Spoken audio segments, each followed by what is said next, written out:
नमस्कार दोस्तों, मेरा नाम है अंशुमन नायक और आप सभी का बहुत बहुत स्वागत है इंडियन डिफेंस न्यूज के डिफेंस टॉक सीरीज में, जहां पर हम रोज़ नए नए डिफेंस अपडेट्स के बारे में बात करते हैं। तो चलिए देर ना करते हुए आज की वीडियो शुरू करते हैं।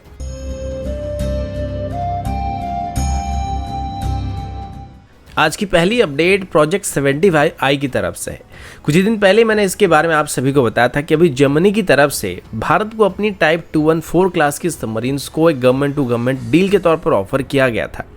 और इन सबमरीन को जर्मनी की तरफ से प्रोजेक्ट 75 टेंडर की एक अल्टरनेटिव के तौर पर ऑफर कर रहे थे, जो कि डायरेक्टली P75 टेंडर में पार्टिसिपेट करना तो नहीं चाहते हैं, पर अलग से इसमें वो सबमरीन को भारत को ऑफर करने की कोशिश कर रहे हैं।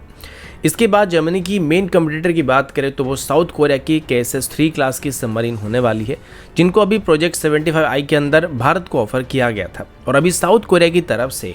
जर्मनी के ऑफर को काउंटर करने के लिए भारत को एक और ऑफर को देने की बात की जा रही है। हालांकि साउथ कोरिया अभी भी प्रोजेक्ट 75I टेंडर में पार्टिसिपेट करना चाहता है और उसी टेंडर में उनकी तरफ से जो बिड को सबमिट किया गया था उसी ऑफर के साथ आगे बढ़ने का प्लान किया जा रहा है। पर जर्मनी की गवर्नमेंट टू गवर्नमेंट डील को काउंटर करने के लिए साउथ कोरिया की तरफ से अभी अपनी DSME 3000 क्लास की सबमरीन को भारत को ऑफर किया जा रहा है और इसमें साउथ कोरिया की तरफ से भारत को कस्टमाइजेशन का ऑफर भी दिया जा रहा है, जबकि जर्मनी की तरफ से अपनी बिड में कोई भी इंडियन सिस्टम को अपनी सबमरीन में इंटीग्रेट करने से खास इनकार कर दिया गया है। इसके अलावा साउथ कोरिया की तरफ से अभी लिथियम आयन बैटरी पैक वाले AIP सबमरीन को भारत को ऑफर किया जा रहा है, जिनकी एंड्योरेंस अभी किसी भी एग्जिस्टिंग कन्वेंशनल सबमरीन के मुकाबले सबसे ज़्यादा पाया गया है और इनकी प्राइस भी जर्मनी की सबमरीन के मुकाबले कम ही रहने वाला है। तो साउथ कोरिया की तरफ से काफ़ी अग्रेसिवली जर्मनी के ऑफर को काउंटर करने की कोशिश किया जा रहा है और ये भारत के लिए एक बहुत ही अच्छा संकेत है, क्योंकि हम हमेशा से ही टेंडर में कंपटीशन को लाने की कोशिश कर रहे थे, जो कि अभी तक हमको देखने को नहीं मिल रहा था। लेकिन अभी साउथ कोरिया और जर्मनी के बीच इस डील को लेके काफ़ी टफ कंपटीशन होने वाला है और हो सकता है साउथ कोरिया की तरफ से भी एक separate government to government deal को भारत को ऑफर करने के बारे में सोचा जा रहा है, जो कि वो डायरेक्टली जर्मनी के ऑफर को काउंटर करने के लिए ऑफर कर सकते हैं। अगला अपडेट एमका की तरफ से, और अभी DRDO और ADA की तरफ से एमका प्रोग्राम को जल्दी से जल्दी फाइल करने के लिए कैबिनेट कमेटी के पास रिक्वेस्ट को सबमिट करने की बात की गई है और DRDO और ADA के मुताबिक अभी एमका प्रोग्राम की डिले होने के पीछे जो मेन कारण है वो गवर्नमेंट है, क्योंकि अभी तक गवर्नमेंट की तरफ से एमका प्रोग्राम के लिए फंड्स को सैंक्शन नहीं किया जा रहा है और ADA की तरफ से एमका की इनिशियल डेवलपमेंट के लिए और इसकी टेस्टिंग के लिए जिन 15,000 करोड़ का डिमांड किया गया था उसे अभी तक सैंक्शन नहीं किया गया।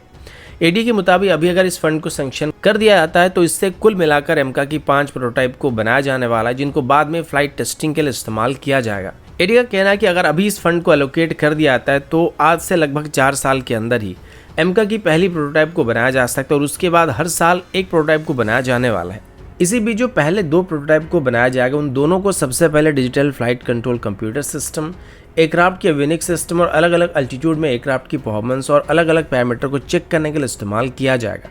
इसके अलावा इसकी serpentine air intake, day night flight condition और इंटरनल वेपन बे की परफॉर्मेंस को भी इन्हीं 2 प्रोटोटाइप की मदद से वैलिडेट किया जाएगा। इसके बाद जो 3rd और 4th प्रोटोटाइप होगा उनको वेपन को टेस्ट करने के लिए इस्तेमाल किया जाएगा और इसमें एयर टू एयर और एयर टू ग्राउंड ऑपरेशन को सबसे पहले टेस्ट किया जाएगा और ये दोनों एयरक्राफ्ट जो होंगे वो IOC स्टैंडर्ड के होने वाले थे। इसके बाद जो 5th प्रोटोटाइप होगा वो दरअसल एक प्री प्रोडक्शन यूनिट होने वाला है, जो कि फुली प्रोडक्शन रेडी कंडीशन में होने वाला है, जिसके बाद एमका की मास प्रोडक्शन को स्टार्ट किया जा सकेगा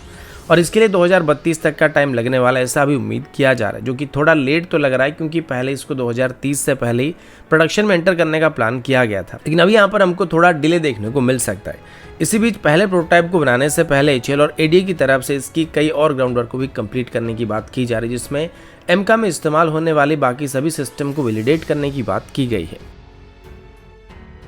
अगला अपडेट भारत की रॉकेट फोर्स की तरफ से है। आप सभी को पता होगा कि अभी भारत की तरफ से चाइनीज रॉकेट फोर्स को काउंटर करने के लिए अपनी एक रॉकेट फोर्स को तैयार करने की कोशिश किया जा रहा है और अभी अपनी रॉकेट फोर्स में और ज़्यादा पावर को ऐड करने के लिए भारत की तरफ से भी प्रलय मिसाइल की 2 और रेजिमेंट को इसमें खरीदने का प्लान किया गया। डिफेंस मिनिस्ट्री की तरफ से पिछले साल दिसंबर में करीब 7,500 करोड़ को सैंक्शन किया गया था और इसमें करीब 250 के आसपास प्रलय मिसाइल को खरीदने का प्लान किया गया था।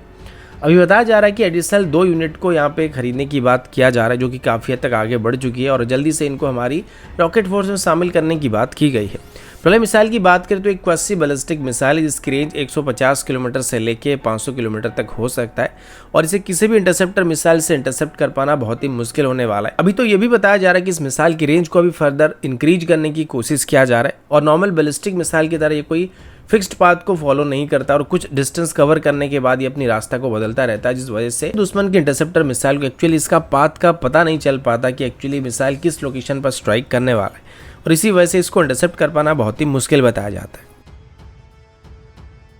अगला अपडेट अग्नि 5 मिसाइल को लेकर, और आप सभी लगभग जानते हैं कि अग्नि 5 भारत की तरफ से अभी तक डेवलप किए गए बैलिस्टिक मिसाइल में सबसे लंबी दूरी तक स्ट्राइक करने वाला मिसाइल है, जो कि करीब 7000 किलोमीटर की दूरी तक स्ट्राइक कर सकता है। और पिछले साल जब इसकी लेटेस्ट वेरिएंट को टेस्ट किया गया था तो उसमें इसकी वेट को भी करीब 20% के आसपास रिड्यूस किया गया था, जिससे अभी अग्नि 5 मिसाइल की वेट अग्नि 3 मिसाइल के मुकाबले बस थोड़ा सा ही ज़्यादा पाया जाता है। बदले में ये इसकी रेंज को बेहतर करने की बात की जा रही है, लेकिन अभी तक इसकी एक्चुअल रेंज और इसके एक्सटेंडेड रेंज को लेकर कोई भी ऑफिशियल स्टेटमेंट को DRDO की तरफ से इशू नहीं किया गया। अब अग्नि 5 के बाद हम सभी अग्नि 6 मिसाइल के बारे में भी कई बार बात कर चुके हैं, जिससे अग्नि 5 का सक्सेसर कहा जाता है, लेकिन अभी टेक्निकली अग्नि 6 के डेवलपमेंट को लेकर डिफेंस मिनिस्ट्री की तरफ से एक नेगेटिव स्टेटमेंट दिया जा रहा है और डिफेंस मिनिस्ट्री की तरफ से बताया जा रहा है कि अभी DRDO की तरफ से या भारत की तरफ से अग्नि 5 के बाद कोई भी अग्नि सीरीज की मिसाइल को डेवलप नहीं किया जा रहा है जिसकी रेंज अग्नि 5 से ज़्यादा होने वाला है। तो टेक्निकली अभी तक जो अग्नि 6 या सूर्य मिसाइल जैसे सिस्टम को डेवलप करने की बात किया जा रहा था, इस पर अभी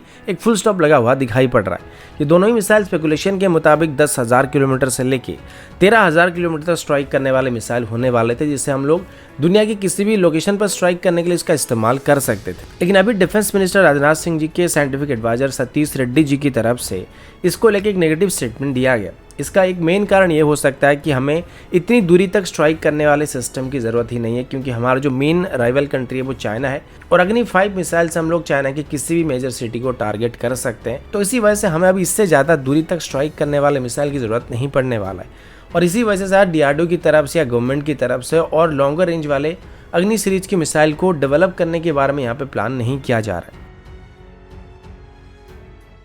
अगला अपडेट हमारी 3rd एयरक्राफ्ट कैरियर को लेकर, और अभी इंडियन नेवी की तरफ से एक और एयरक्राफ्ट कैरियर को अपनी सर्विस में शामिल करने के लिए कोशिश किया जा रहा है। इसमें हमारे पास 2 मेजर ऑप्शन मौजूद हैं। पहले ऑप्शन की बात करें तो हमें सीधे तौर पर एक 65,000 टन क्लास की कैरियर को बनाना पड़ सकता है, जिसको बनाने के लिए हमको कम से कम 10 साल के आसपास लगने वाला है। और दूसरे ऑप्शन की बात करें तो हम INS विक्रांत क्लास की एक और सिस्टर वेसल को वहाँ पे इंडक्ट कर सकते हैं, जिसे बस 5 से 7 साल के अंदर ही बनाया जा सकता है। और अगर ऐसा हुआ तो हम 2030 से पहले 3 ऑपरेशनल एयरक्राफ्ट कैरियर को ऑपरेट कर सकते हैं, जो कि चाइना को काउंटर करने के लिए हमें मदद कर सकता है। और बाद में हम हमारी 65,000 क्लास की कैरियर को बना सकते हैं और जब तक उसको इंडक्ट किया जाएगा तब तक INS विक्रमादित्य का रिटायरमेंट का टाइम हो गया होगा। तो इस वजह से अभी सबसे पहले एक विक्रांत क्लास की एक सिस्टर वेसल को नेवी में इंडक्ट करने का प्लान किया जा रहा है। लेकिन ये जो वेसल होगा ये शायद अभी कन्वेंशनली पावर ना होकर इसमें इलेक्ट्रिक प्रोपल्शन सिस्टम का इस्तेमाल करने का प्लान किया जा रहा है। वैसे अभी नेवी की तरफ से अपनी सभी फ्यूचर वेसल में कन्वेंशनल प्रोपल्शन सिस्टम के बदले इंटीग्रेटेड इलेक्ट्रिक प्रोपल्शन सिस्टम का इस्तेमाल करने का प्लान किया जा रहा है। लेकिन एक इंटीग्रेटेड इलेक्ट्रिक प्रोपल्शन सिस्टम जो कि एक नई टेक्नोलॉजी है, इसका इस्तेमाल करने से पहले